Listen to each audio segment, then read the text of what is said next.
So he is the son of Italian immigrants who arrived in the U.S. in 1968, and since the age of 12, he's been working in the food industry, and today has become one of Boston's leading restaurateurs.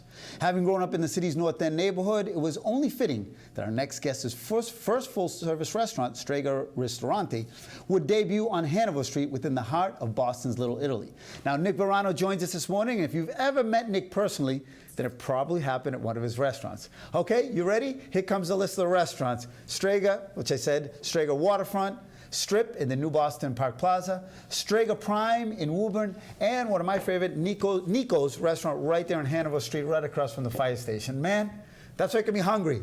Welcome to Urban Update, my man. How are you? Thank you for having me today. Good. Been wanting to get you on for a while. Tell me, how's the restaurant business treating you? It's unbelievable. I've been very fortunate. I started out back in '03 with my first restaurant, Strega North End, and I believe I have the best staff in the restaurant industry that's really helped me grow lightning fast. And you give it a lot of personal touch because you go by all the restaurants at least once a day, right?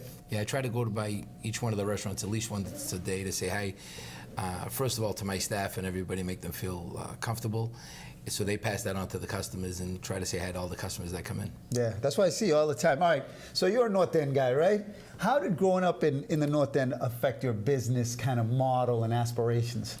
Well, it was just warm. It was like the whole North End. You walk down Hanover Street, or down Salem Street, anywhere down there, you could actually walk into anyone's doors because the doors were open, and it made you feel like home. So I put that into the restaurant business, and I said, if you treat everybody like they're coming into your house and treat everybody the way you want to be treated, most likely you're going to be successful.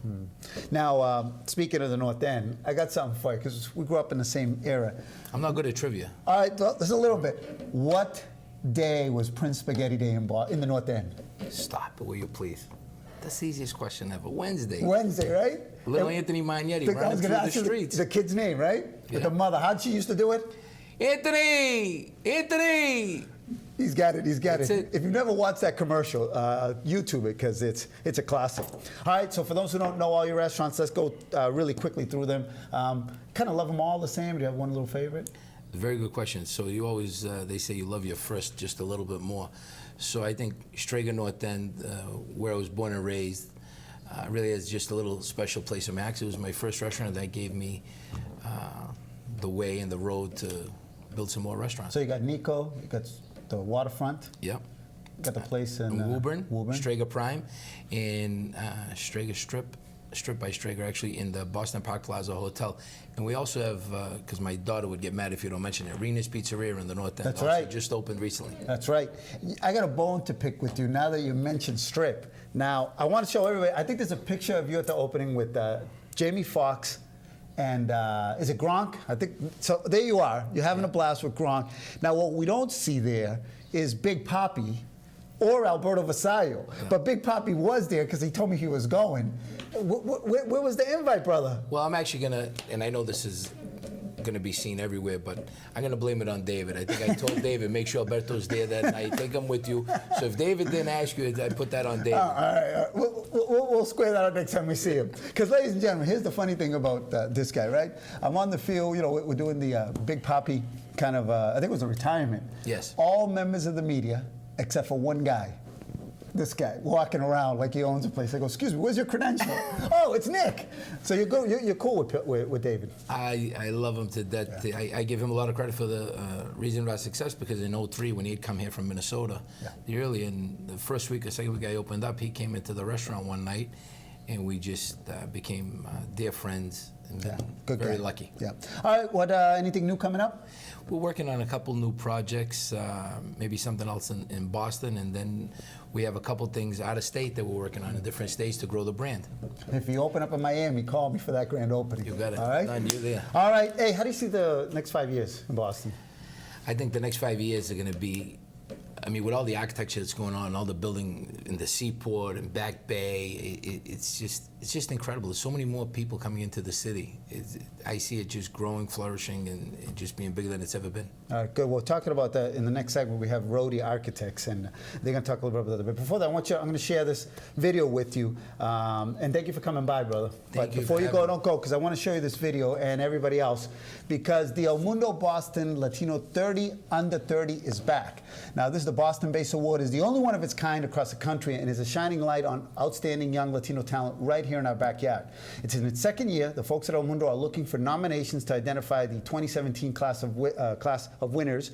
Nominations can be submitted at latino30under30.com and must be received by September 17th. But here is a quick look at the launch video released last week by El Mundo.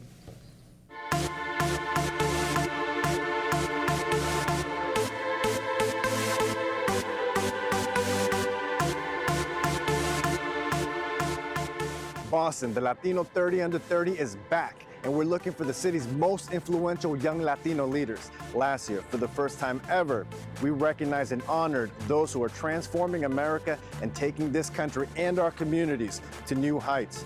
The individuals on the list represented the very best that the Latino community has to offer. Some were Boston born and bred, others came from across the country and the world. All have enriched Boston and America with newfound ideas, talent, y pasión. Scientists and politicians? Check. Professional athletes, astronauts, and musicians? You better believe it. We even had a little bit of Hollywood for good measure. But don't get it twisted. This ain't Hollywood. Esto es Boston. This is blood, sweat, and tears. This is dedication, hard work, y familia. This is Boston a lo Latino. That's right, the most American of cities is undergoing a new revolution. And this time, it's being led by young Latino leaders who are making America greater than it's ever been before. We're building bridges, not walls, and we're letting the world know el momento es nuestro. So to you, the first-generation college student trying to make it in a new city, to the Latina breaking through the glass ceiling, we see you, we hear you. And now it's time to tell the world your story, because we all want to know who's next. This is the 2017 El Mundo Boston Latino 30 Under 30. All right, when we come back, the Dreamland Wax Museum opens in Boston. All the details right here on Urban Update.